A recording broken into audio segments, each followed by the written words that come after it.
നിങ്ങളിപ്പോൾ കണ്ടുകൊണ്ടിരിക്കുന്ന ഈ വീഡിയോ ഇന്ന് വൈകിട്ട് കനകക്കുന്നിൽ വിനീത് ശ്രീനിവാസന്റെ പരിപാടി കാണാൻ വേണ്ടിയുള്ള തിരക്കാണ് കേട്ടോ. ഇതുവരെയുള്ള എല്ലാ പരിപാടിയും സംഘാടകർ നല്ല അടിപൊളിയായിട്ടാണ് സംഘടിപ്പിച്ചത്. പക്ഷേ എനിക്ക് തോന്നിയൊരു കാര്യം എനിക്ക് പറയണമെന്ന് തോന്നി.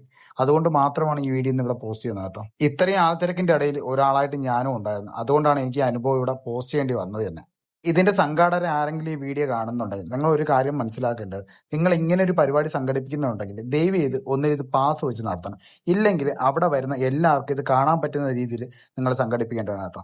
ഷാഗതി സ്റ്റേഡിയം എന്ന് പറയുമ്പോൾ തന്നെ നമുക്ക് ഏകദേശം അറിയാം, വളരെ പരിമിതമായ സ്ഥലമേ ഉള്ളൂ. എന്നാൽ പോലും ആ ഉള്ള സ്ഥലത്തിൽ ഏകദേശ സ്ഥലവും ഫ്രണ്ടിൽ VIP ഒക്കെ ഉള്ള കസേരയ്ക്ക് വേണ്ടി അവർ മാറ്റിയിട്ടൊക്കെയാണ്. അപ്പൊ അതുകൊണ്ട് തന്നെ ഈ സാധാരണക്കാരായ ജനങ്ങൾ വന്നു കഴിഞ്ഞാൽ അവർക്ക് ഈ പരിപാടി ഒന്ന് ആസ്വദിക്കണമെന്ന് വിചാരിച്ചാൽ പോലും നടക്കാത്ത കാര്യമായിട്ടാണ് ഇന്ന് ഞാൻ അവിടെ കണ്ടത്. ഈ വീഡിയോ ശ്രദ്ധിച്ച് നോക്കിയാൽ കാണാൻ പറ്റും. ഞാൻ നിൽക്കുന്നതിന്റെ അവിടെ നിന്നാണ് ഞാൻ വീഡിയോ ഷൂട്ട് ചെയ്യുന്നത്. എനിക്ക് ആ വിഷ്വലിൽ കിട്ടുന്ന എന്താണ്, കുറെ ഓട് മാത്രമാണ്. ആ സ്ക്രീന് പോലും ഒന്ന് നേരെ കാണാൻ പറ്റാത്ത അവസ്ഥയിലാണ് അവിടെ ഒരുപാട് പേര്, ഞാനല്ല, ഒരുപാട് ആൾക്കാർ തിങ്ങി.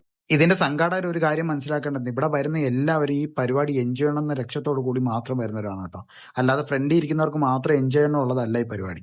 അപ്പൊ നിങ്ങൾ അറ്റ്ലീസ്റ്റ് ഒരു സ്ക്രീനെങ്കിലും പുറത്ത് വലിയ രീതിയിൽ ഇത് കാണാൻ വേണ്ടി വെച്ചിരുന്നെങ്കിൽ ഈ ഒരു പ്രശ്നം അവിടെ ഉണ്ടാവില്ല. അടുത്ത വട്ടമെങ്കിലും ഇതുപോലെ അവിടെ പരിപാടി സംഘടിപ്പിക്കുന്നവർ ഇതിന്റെ കാര്യം ഒന്ന് ശ്രദ്ധിക്കാൻ ശ്രമിക്കണേ. വേറെ ഒന്നും കൊണ്ടല്ല, ചിലപ്പോൾ നമ്മളൊരു ചെറിയ ശ്രദ്ധ മതി വലിയൊരു അപകടം ഒഴിവാക്കാൻ വേണ്ടി. ഇത് എനിക്ക് വ്യക്തിപരമായി തോന്നിയ കാര്യം മാത്രമാണ് ഇവിടെ പറയുന്നത്. ഇതുപോലെ എന്തെങ്കിലുമൊക്കെ അനുഭവങ്ങൾ നിങ്ങൾക്ക് ഇന്ന് അവിടെ നിന്ന് ഉണ്ടായിട്ടുണ്ടെങ്കിൽ ജസ്റ്റ് ഒന്ന് കമന്റ് ചെയ്തേക്ക്.